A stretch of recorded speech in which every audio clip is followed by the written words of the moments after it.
এইভাবে কম উপকরণ দিয়ে বাড়িতে তৈরি করে ফেলুন, সবাই খেয়ে আপনার প্রশংসা করবে। আসসালামু আলাইকুম, তাসলিমা হাউস কিচেনে আপনাদের সবাইকে স্বাগতম।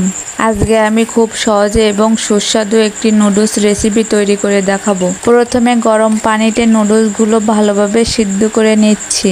তারপর নুডলসগুলো সিদ্ধ হয়ে গেলে ঠান্ডা পানি দিয়ে ভালোভাবে ধুয়ে নিব।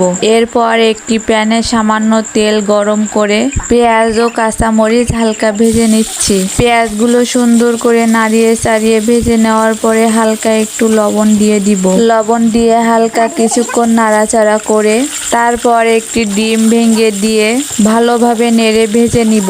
তারপর কিছুক্ষণ ভেজে নেওয়ার পরে এবার সিদ্ধ করা নুডলস দিয়ে স্বাদ মতো মশলা মিশিয়ে সবকিছু ভালোভাবে নেড়ে নিচ্ছি। 2 থেকে 3 মিনিট রান্না করলেই খুব সহজে ও সুস্বাদু নুডলস তৈরি হয়ে যাবে। চলুন তাহলে এতক্ষণ রান্না করলাম, খেয়ে দেখি কেমন হয়েছে।